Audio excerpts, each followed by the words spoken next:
All right. Today is Thursday, September 14th. This is a recap for the stock market activities today. Now, folks, I got a good one for you tonight. What if I told you that we woke up in the morning today and oil prices were trading at above $90 a barrel for the first time since November of 2022? What if I told you that the ECB overnight decided to raise rates once again for the 10th time in a row, even though they've said before that, yeah, maybe this is it, and then we pause. But they keep going higher. And of course, Madame Lagarde came out and said that, yeah, I cannot confirm that this is the rate hike peak, but I think she winked twice, because a lot of folks came out with the conclusion that maybe the ECB is done. Maybe Lagarde signaled that this is the last one. Once again. What if I told you that we woke up in the morning today and we got the PPI reading, and it was the highest increase in 14 months. In other words, wholesale prices are inflating again. Expectation month on month for the PPI, 0.4%. The actual reading, an increase of 0.7%. The core PPI month on month,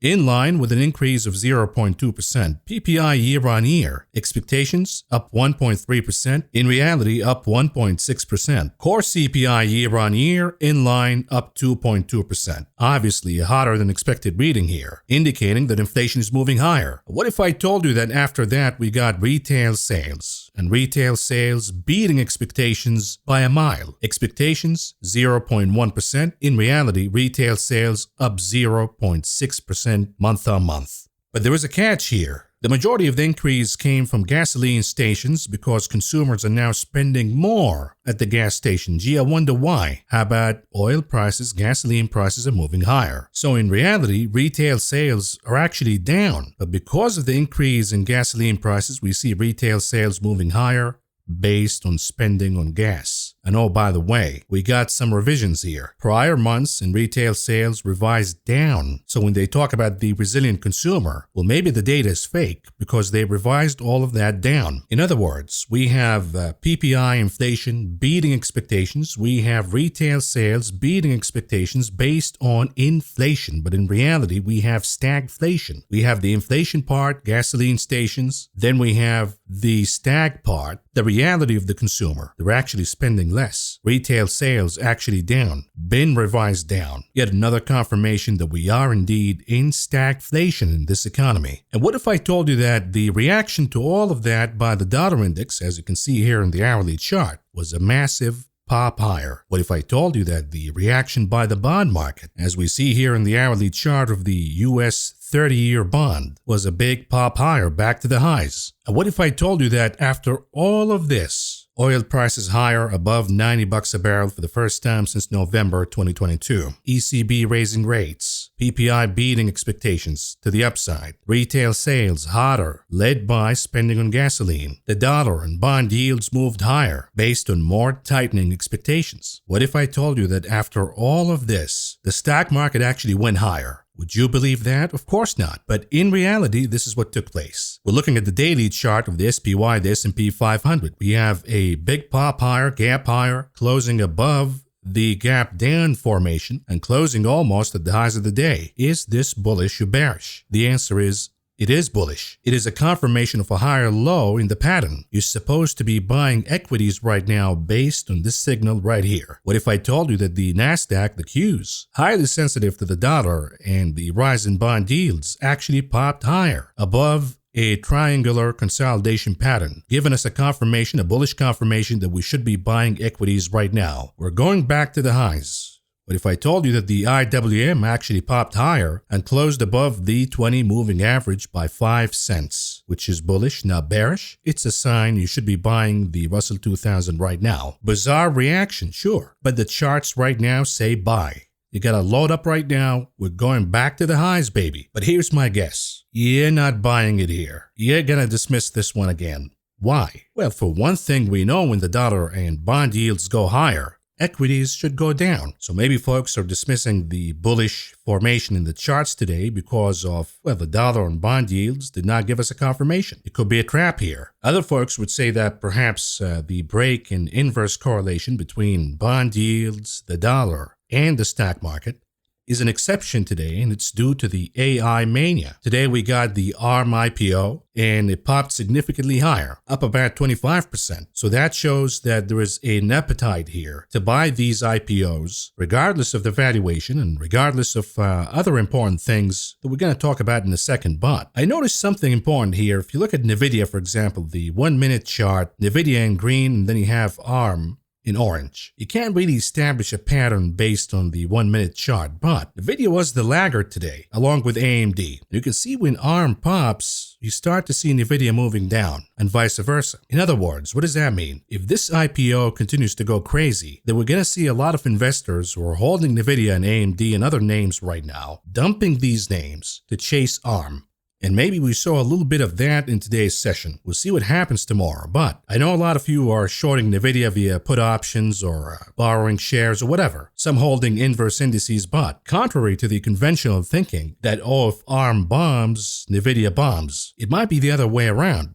It might be as ARM shines, more money comes out of NVIDIA. So we'll keep that in mind. But the problem here with the ARM IPO is it is based on the greater fool theory. We know what the problem here is. Number one, the valuation is absurd. Number two, it's owned by SoftBank, and SoftBank lost about $30 billion last year. And this appears to be more of a gimmick than an actual IPO because they're offering us a tiny slice of the company. SoftBank owns the majority. And what they're doing right now is raising as much cash as they can, milking the AI mania. They cash out, and then they keep dumping more and more shares to cash out even more. And keep in mind that SoftBank is holding the bag from the initial buy of ARM. So they want to get even at some point, and they're waiting for you to buy so they can dump in your head. Number three, you can't really trust SoftBank. I saw the snake, aka the devil, SoftBank CEO on CNBC today. And he was saying that he's out of China. He's divesting out of China. But somehow he's pumping a company for us that has a huge share of its revenue coming out of China. Does it add up here? It smells more as a dumping operation. But the rally today, and perhaps in the days to come, would be based on the greater fool theory. I know I shouldn't be buying it. I'm not planning to hold it for a long time here. I'm just going to buy right now, hoping that another moron is going to buy it from me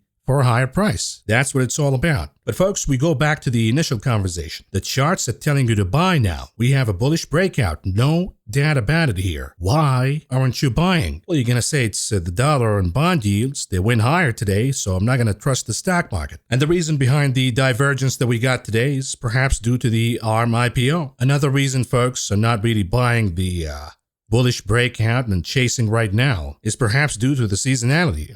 We know that September is a bad month. We know that specifically the week after OPEX, which is coming out tomorrow on Friday's session, the week after that, on average, the stock market is down about 0.7%. The median stock market down by almost half a percentage point. The odds say that if the seasonality holds, and it held up this week, if it holds for next week, then the action that we got today is a trap. Folks will point to the seasonality and look at the September seasonality. On the 10th trading day, which was today, we see a pop higher, a big one. But then the next day, the 11th trading day, we see a dip. And then next week, we dip even more. And on the 20th of September, which is around the 14th trading day of the month, we see the stock market dropping big. Maybe a reason behind the skepticism, although the charts say you should be buying right now. Now, other folks would say, I'm not going to buy this pop that we got today, whatever that was, because we have sell Rosh Hashanah, buy Yom Kippur. And guess what? Tomorrow, it's not just OPEX. It also happens to be the beginning of the Jewish holiday Rosh Hashanah.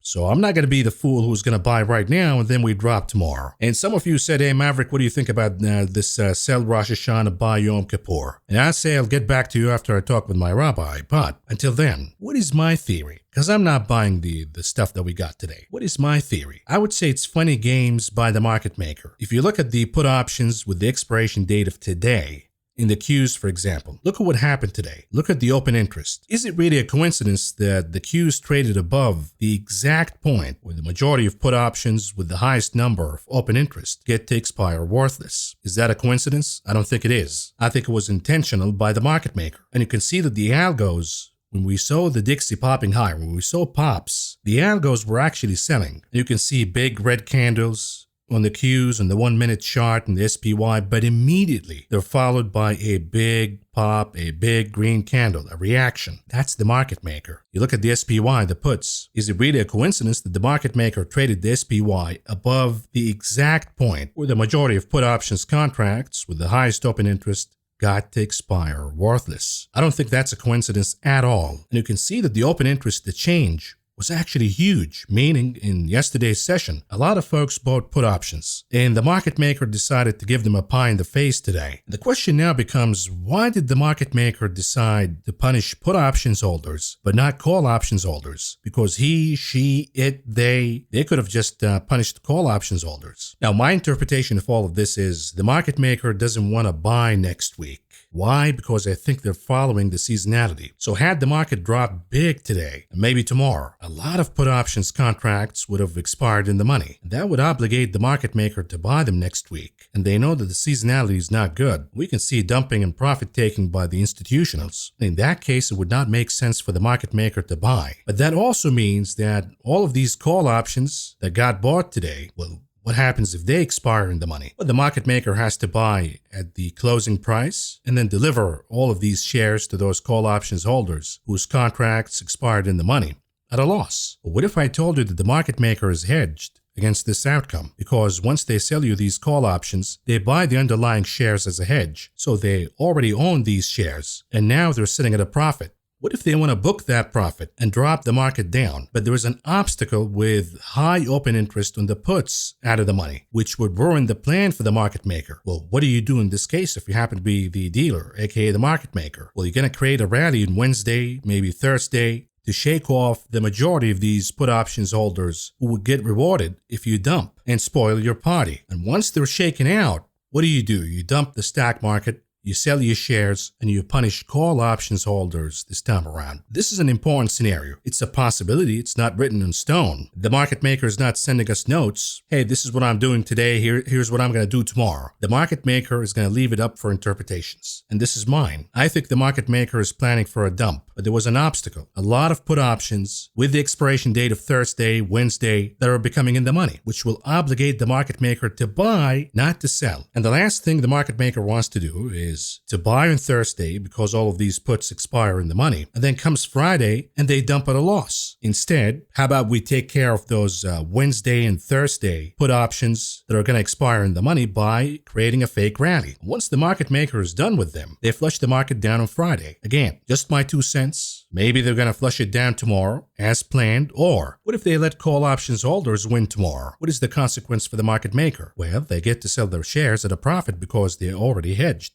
They own the shares, they sell it at a higher price. End of the story. They want to sell anyways. But what if they're nasty? And they are. And they want to stick it to the call options holders before dumping. And they start to dump beginning Friday, aka tomorrow. It might sound a little confusing for you, but I want you to look at these option grids that I'm showing you right now for the SPY and the one that I showed you for the Qs. Do you really think that the action that we got today a coincidence? Look at the open interest. And if it's not a coincidence, then why did the market maker, he, she, it, they, did what they did today? Let me know in the comments, but what we know for now is we have about $4 trillion in expirations tomorrow, OPEX. This is massive. It's a point where the market maker resets. And this is why I say more likely than not, they're not going to reward call options holders because they want to reset at that point and start fresh next week. This is why we see the phenomenon of the week after OPEX, we see the market going down. If you look at the last 2 quad witching, the volume moved significantly higher, and we got pullbacks in the stock market. The market was weaker. So could it be that in this quad witching, we're going to see the same phenomenon happening? Who knows? But we know for now, if you're buying the stock market based on the charts alone, is that good enough for you? Because the charts say you got to buy right now. I think a lot of folks also have concerns about the fundamentals, and more now than before, as rates continue to go higher. And as we see more weakening in the economy, yet inflation continues to go higher. I just read this story in the Wall Street Journal. It says almost all loans are bad, while banks are not lending. This is a really concerning story because it shows that the future of this economy, as the lags from interest rate hikes kick in, the consumer will have hard time spending in the economy because they have to pay higher rates in their credit card debts. Small businesses will have a hard time expanding because they can't really secure any loans. The regional banks are in trouble now. And for large businesses, banks are becoming pickier now. They're not going to fund any projects without getting, let's say, some security in exchange. And this security is higher rates, which means higher cost and higher interest rate expense for companies. When we look at the statements, we're going to see that interest rates are moving higher, and therefore interest expense is moving higher, costs are moving higher. If the consumer is weakening, then revenues are going down. And in this case, the margins of companies become really bad. And in this dynamic, can we really excuse the valuation of the stock market at the S&P Chiller PE ratio? 30.71, higher than the peak of 1929 and 87. This is really concerning, really alarming. So we have plenty of reasons here, folks, and why a lot of people are not buying what we saw in the market today. Of course, we have others who are going to say, hey, just trade the charts and whatever you see right in front of you and forget about all of these things. And my rebuttal is, then how come we haven't seen the billionaire day trader, right? If you just trade what you have in front of you, then how come the richest man on the planet is not a day trader? Because you just trade what's in front of you and you make money every day. Of course, we all know that the reality is actually different than that. You can say, yes, I'm going to buy whatever in front of me right now. And if it says we're going higher, I'm just going to buy right now. That's up to you. It's your money. And if you don't want to buy, that's also up to you. That's your money. But we have to explore all of the possibilities and why we have skepticism. Anyhow, we move on to the morning brief. You can pause this and read it for your own, but I'm going to give you the juice here, the most important part, because at the end of the day, the market did not really care. We looked at my bullish indicator, which is NVIDIA. If NVIDIA trades above 461.63, then we have a confirmation that this is a positive/bullish day in the market. I gave you my bearish indicator, which is Apple 173.54. You trade below that, that's bearish, a confirmation that we have a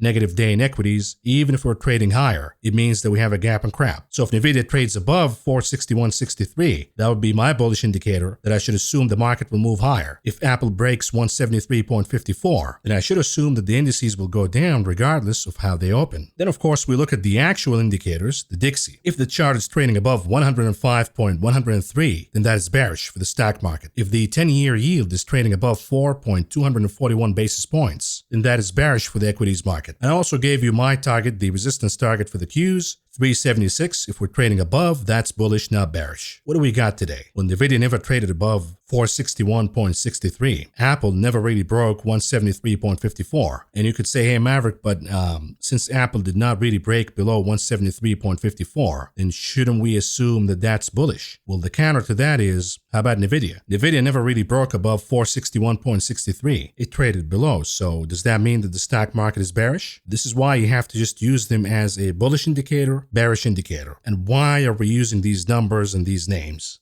Well, in the case of NVIDIA, if you look at the hourly chart, we have a really strong bearish engulfing candle. This number, 461.63, is the top of that candle. Now, if the chart breaks that and trades above, usually that's a really strong bullish indicator. And this is why I picked NVIDIA as a parameter. Now, what about Apple? If you look at the hourly chart for Apple, it is oversold. So had it broken below 173.54, it would have been a strong bearish indicator that despite the strong oversold conditions in the hourly chart and the RSI, the stock went down because it is that kind of day. But what we got today is the Dixie above 105.103, the 10-year yield above 4.241, that's bearish. But then at the same time, we got Qs 376, and we traded above. So that's bullish. Now we have the debate. You see why we have a lot of skeptics and we have a lot of believers. The indicators are all over the place. We have a lot of divergences here. If you're bearish, your supporting evidence is the Dixie and the 10-year yield. If you happen to be bullish, your evidence is, sure, I know what the Dixie and the 10-year did, but the market went higher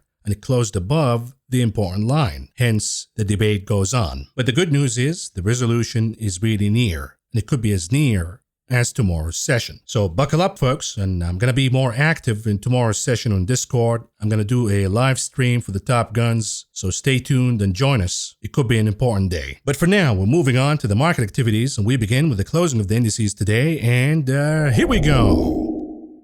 The Dow Industrial Average closing positive by 331.58 points, or a gain of 0.96%. The Nasdaq also positive by 112.47 points, or a gain of 0.81%. The S&P in the green by 37.66 points, or a gain of 0.84%. The sectors all positive. If you placed your chips anywhere on the roulette table, you scored today. Metals at number 1, capturing the gold medal. At number 2, real estate. Number 3, energy. Real estate for the silver, energy for the bronze. Now, what is the problem here? Everything's positive, Maverick. To the moon, brah. Well, the problem is we were led by sectors such as energy, which is inflationary, and sectors such as utilities, which is defensive.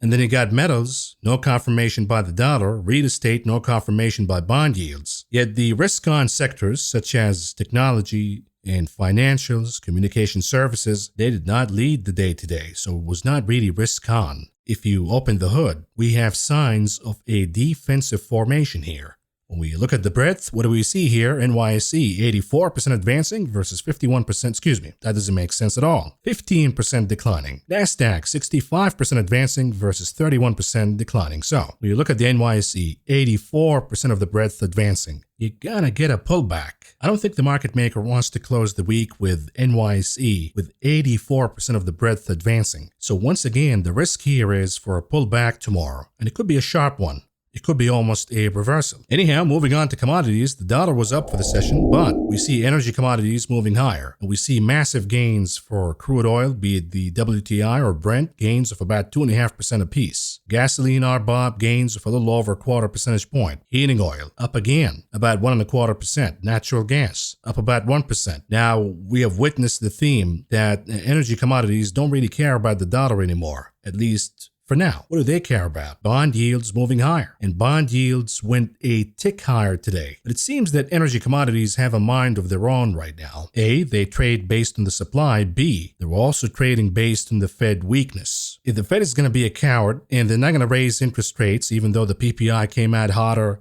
the CPI is moving higher, then you know as a hedge, what if the Fed makes a mistake? What if they allow inflation to go higher? Well, my hedge is to buy crude oil. And now we're at the point where we see a lot of short covering, and that's going to add to those gains. Yet when we look at metals, you got to be really careful here, because the dollar was up and metals did not give a confirmation that the dollar is going to go down. So the equities market is rallying based on nothing pretty much. If gold was moving higher, if silver closed positive today, I would have said, okay, precious metals are now looking at the dollar and saying, okay, it's up today, but it's going to be down tomorrow. And that would be a validation for the action that we got in the stock market. But this is not what we're seeing right now. Now, equities bulls are going to argue and say, well, look at Dr. Copper. It rallied higher along with the dollar. So isn't Dr. Copper predicting that the dollar is going to go down? Maybe. But in recent weeks, and for a long time really, it has been a trend, and a reliable one, that gold and silver are better indicators of the dollar than copper. Now, the other commodity I want to talk about is uranium. And of course, there's an article in the Wall Street Journal that says nukes are back, but uranium is in short supply. Well, that means demand is going higher, but supply is low. So prices will go higher, and you should be a buyer of this commodity. Now, if we look at uranium prices, we can see that they're moving higher. And you can see that we have a shortage of supply. The domestic production of uranium is pretty much non-existent here, and the majority is imported. So when we look at, by the way, keep in mind that we have a disruption in supply in the country Nigeria, which is a huge supplier of uranium. So you can see that this dynamic is really bullish for uranium stocks, led by Cameco, the ticker CJC. Now, I happen to be an owner of call options in this name. They're going to expire in the money tomorrow. I'll be adding the name in my portfolio as a uranium bet. Now, if you're not in the name, do you buy right now? Well, the charts say that we have really bullish momentum, but it is excessive. So maybe we'll get a pullback, and then you have to consider buying the dip in these names.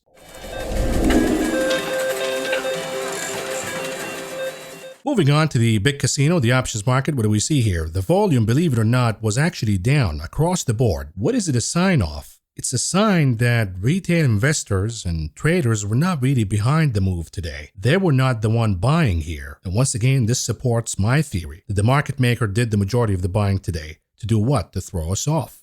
And by the way, you look at the put to call ratio, we're still seeing that folks are buying puts. So there is no confirmation whatsoever here for the action that we got in the equities market today. And of course, You can look at the VIX. We're still talking about the VIX. The VIX is at pretty much the lows of the year, and that is a bullish indicator. That supports the rally in equities today. And folks are now debating whether the VIX is dead for good. Is it just useless now? Maybe the death of the VIX can be attributed to the zero DTE phenomenon. You can see that the volume of zero DTEs is exploding higher. So folks are now gambling in the stock market day by day, session by session, and the bias is for the upside, buying calls. This is how retail investors are wired. They're not wired to bet for equities to go down. So we see these zero DTEs calls really dominating, and that pushes the market higher. So the question now becomes, what if the rally that we got since June is fueled by zero DTEs? And there is a day of judgment coming as the market maker becomes saturated with all of these shares from buying based on zero DTEs. And the other side of it is, well, if we're buying zero DTEs, then we're buying zero DTE puts too. And maybe a lot of investors now say, what do I need the hedge for more than 30 days? I don't know what's going to happen tomorrow, let alone 30 days from now. So I'm going to buy these puts and hedges when I need them for the day that I need them for. And this is going to suppress the VIX. I mean, folks, we're talking about 50% of all volume of options traded in a given day as zero DTEs. This is a phenomenon that we have never seen before, and we have never seen the consequences of this phenomenon yet. Anyhow, we'll look at the unusual activities that took place in the options market today, and you can notice that we have pretty much garbage trades.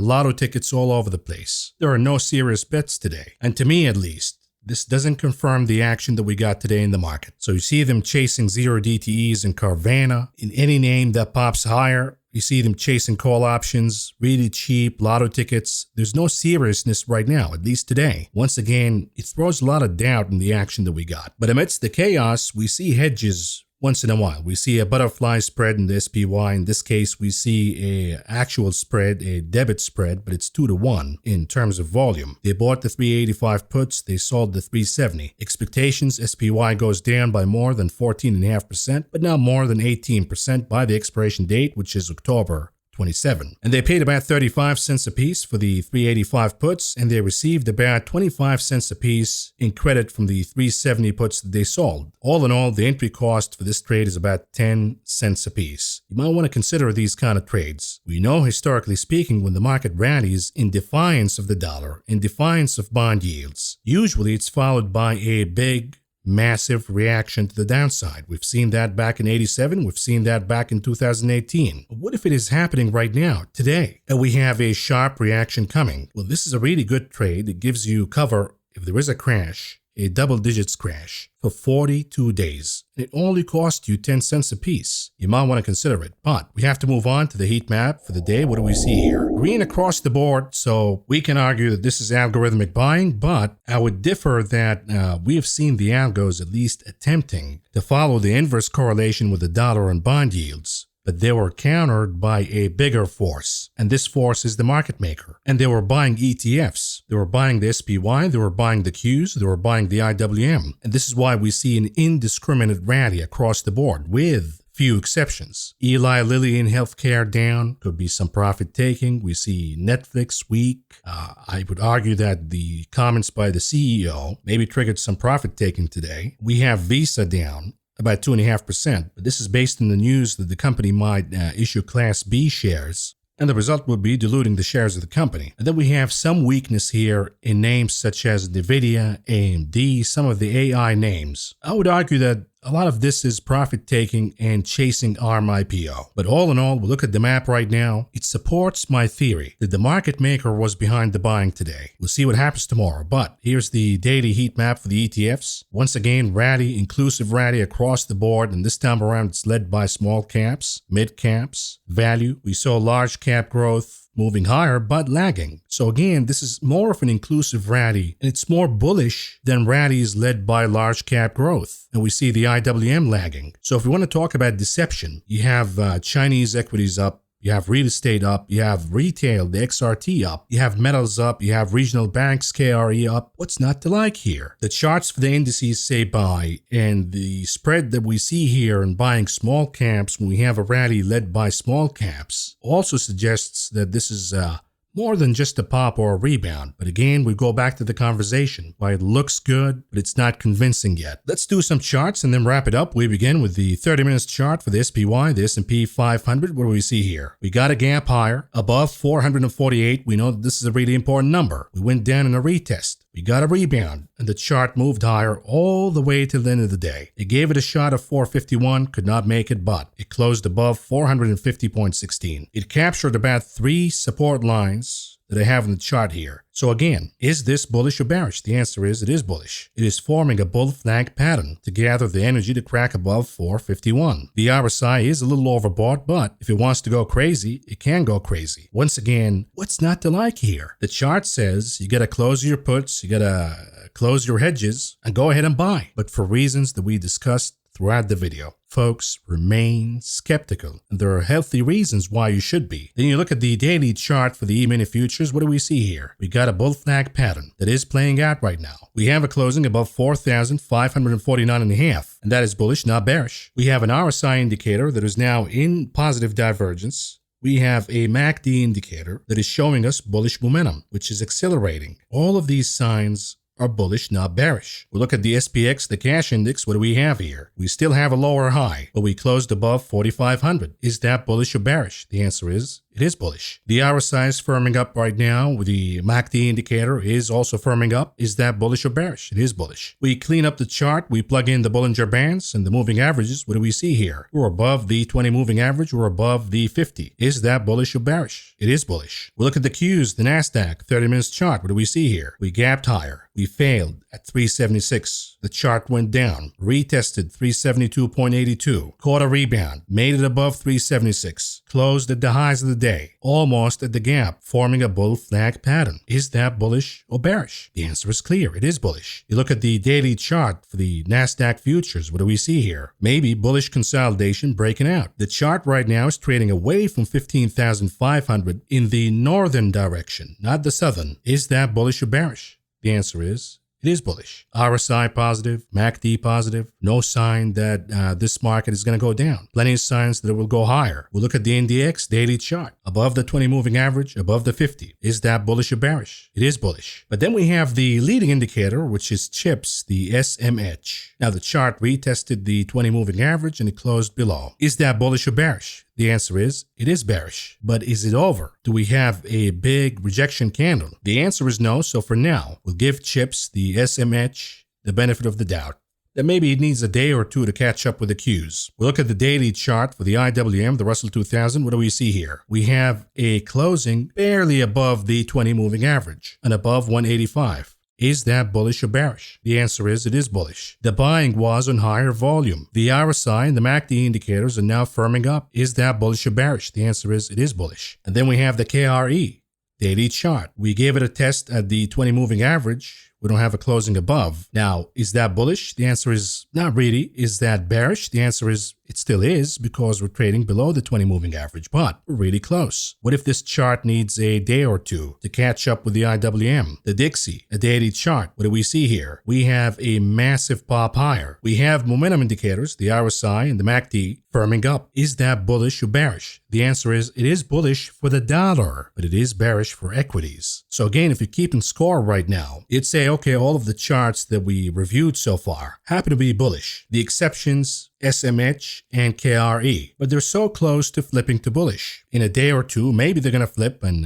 trade above the moving averages and we have a bullish chart. But there is no spin here. You can't really say that this chart is bullish for equities. This chart is extremely bearish, but this is the only chart that the bears have right now. We look at the weekly chart. It is becoming really alarming here that the dollar is on a breakout and we could see an explosive move higher. We look at the hourly chart. We have a big pop higher above the important number 105, 103. And maybe it appears, if we're looking at the chart right now, at least at the time of the recording of this video, that we have a bull flag consolidation pattern. What about the old man gold? What do we see here in the daily chart? We still have a topping head and shoulder, and the chart is trading away from 1928 and closer to 19 1900, which could be support. Now, equities bears would look at this as a confirmation that the dollar is going higher. Otherwise, why couldn't gold rally? Why was it a rally in equities but not in gold? The bulls, equities bulls that is, would look at this chart and say, look, maybe we have a support here around 1900, and gold is finding a bottom, and it's looking at the dollar and saying, okay,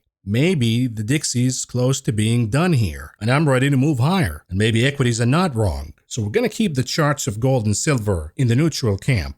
Here's the SLV. Again, it went down. It retested support at 20.45 and caught a rebound. The bulls would look at this and say, look, we got a rebound, a leading indicator that the dollar is going to go down. And the bears would argue, no. Silver went down in reaction of the dollar going up. And that is a confirmation that the dollar is not done here. So again, this is why gold and silver are in the neutral camp now. We'll look at UK oil. Brent oil, what do we see here? It continues to explode higher, but we are in the zone where the risk versus reward for entry, if you're a new entrant here, if you have FOMO that, oh my God, oil is rallying higher and I'm missing out. If you get in right now, there is a chance you could be catching a big one. If you happen to be long and you're enjoying all of these gains, but you're being a little greedy, you might wake up with a big, massive, bearish engulfing candle because of fill-in-the-blank reason. So again, the risk versus reward says, if you're long, do something here, sell some covered calls. I did the same today. You can buy some puts, some insurance. I don't think I need the puts, but what I did is selling covered calls. If we look at the XLE daily chart, what do we see here? At the upper Bollinger Bands, at the resistance at around 93. The momentum indicators are getting really toppy. The risk versus reward says, if you're long, you got to do something here to secure some profits. If you want to enter, you're going to get a better opportunity here by either the XLE consolidating or moving down. Down to where? The 20 moving average. Now, when a chart diverges this way in a bullish manner, usually it's not going to flush down and go to the 20 moving average. Usually it's going to consolidate, maybe pull back a tiny bit, and allow the 20 to catch up with it. So the bottom line here is, if you want to enter, you gotta get a better opportunity. Furthermore, if we look at the XLE, if we remove the Bollinger Bands and the moving averages, maybe we have a topping wedge here, which is also known as a rising wedge. If that is the case, then we should be moving down. But for now, as energy continues to move higher, is that bullish or bearish for equities? The answer is, it is bearish. But again, if you're bullish equities, you'd look at the action that we saw today, and you'd say, oh, Maverick, the equities market is just looking forward, and it sees that the XLE and oil prices are topping, and they're going to move down. It's looking at the dollar, and it sees the Dixie exhausted despite the pop that we got today. Maybe the market sees a top coming for the dollar and a reversal coming, and this is why it's rallying ahead of time. Granted, but we have a judgment day tomorrow. We look at the 2-year yield. What do we see here? Neutral. We went higher today by a tiny bit, but it doesn't change the pattern at all. We look at the 10. Do we have a resolution here? A resolution of what, you may ask? The answer is, how about, is it a topping head and shoulder, or is it a bull flag pattern? The answer is, we have no resolution yet. So this is going to go in the neutral camp. What about the 30-year? What do we see here? Well, the 30 is closing above 4.349 again. So the 30 is giving us confirmation of a bull flag pattern. Now, is that bullish or bearish for equities? The answer is, it is bearish. So we'll keep this in the bearish camp. It's not very strong though. The bull flag has yet to break out. But if it does, and if it is a leading indicator that yields are moving higher, then you look at the XLU for utilities, the daily chart. Again, if you look at the weekly, I believe that we have a bottom in the XLU, at least a tradable bottom. It's going to hold for a little while. But you look at the daily chart, we're becoming a little excessive here. Sure, the chart is above the 20 and 50 moving averages, but it's trading above the Bollinger Bands by a lot. We have a gap above the Bollinger Bands, which means if yields go higher in tomorrow's session, we should be seeing a pullback in the XLU. And this is why I bought a lotto ticket in the money, the 65 puts, expiration date tomorrow. We'll see what happens. Cost us about 15 cents a piece, 14 cents a piece. If the XLU pulls back, better yet closes the gap, the lotto ticket might pay off. But here's the VIX, the daily chart. What do we see here? At the lows, lost all support. It is back in negative divergence in the RSI. It's back in negative momentum in the MACD indicator. All confirmation for the VIX to go down. All confirmations that the equities market is going higher. So we're going to add this to the bullish camp. What about Apple? We got a break of the bullish wedge here. We have a closing above 175.38. Now, it didn't really pop higher as the market did. It appears that Apple is a little lagging here. Maybe it caught an oversold bounce, and that's all there is. Most importantly, if we look at the daily chart, what do we see here? We know that we're trading below the moving averages, the 20 and 50 moving averages. Is that bullish or bearish? The answer is it is bearish. Did we change anything today? The answer is not really. So we're going to keep Apple at the bearish camp, but it's not really convincingly bearish. Had it broken support, the line that I gave you, I would have said, you got to be careful here. As Apple goes, so will the market, and Apple is bearish now. But I would say today, it is slightly bearish. Souffle, an hourly chart, what do we see here in Tesla? It continues to go higher. And I warned folks, do not short Tesla. We have no confirmation whatsoever here that it's done. It will be done once it loses the 50 moving average, but for now, we still have the risk of what? Closing the gap above. What about Nvidia, an hourly chart? What do we see here? It is consolidating in a bearish form, but the line 451.52 is extremely important. Why? The answer is so long as we trade above this line, then maybe we have an inverse head and shoulder pattern. But once you lose this line, then what happens? We go to the daily chart and we see that we have the 50. It means that we're going to lose the 50, which is right now standing at 453.68. If we lose that, if we close below that by the end of the week, it would be confirmation that we have more pain to come for Nvidia. And don't forget, you got Jensen Pig on your side. He wants to cash out too. So if you're shorting Nvidia right now, you got the CEO on your side. And lastly, what about tulips? Bitcoin daily chart, what do we see here? It appears that there is an attempt here to break above the bearish consolidation range. There is no confirmation without closing above 26,555. Better yet, we have to close above the last pop. Because it was a fake out, we're not going to fall for it again. At least some of you won't. So folks, to wrap it up here, we looked at many charts today and most of them say that the market is bullish. We have perhaps a confirmation, a reversal if you may, that the market is now gunning to go higher. We have some bearish charts that we can use to throw doubt, but understand that the technicals are just one factor of what moves markets. We still have the fundamentals and we still have mechanics. And in my opinion, the mechanics will become more important. Matter of fact, the mechanics are more important this week than the charts. That is just my take, my 2 cents. We move on to the conclusion of this video. What do we have on the economic calendar tomorrow? We have import prices. We have the Empire State Manufacturing Survey. We also have industrial production and capacity utilization. And that comes on top of consumer sentiment. And this would be the preliminary reading from the University of Michigan. But again, folks, the most important event tomorrow would be the OPEX, options expiration, quad witching, lots of action. So let's wrap it up right here. This is all I got for you for now. Thank you for listening. Thank you for watching. And I will talk to you again over the weekend. Good night. You guys should think about doing this too. How high is it supposed to go? I don't know, but Simon said that if I wanted to get involved, that Wilkinson would tell me the exact right minute to sell. You want to do it? Boy, I don't know. I'd do it, but I don't have any money. What kind of company is it? Stand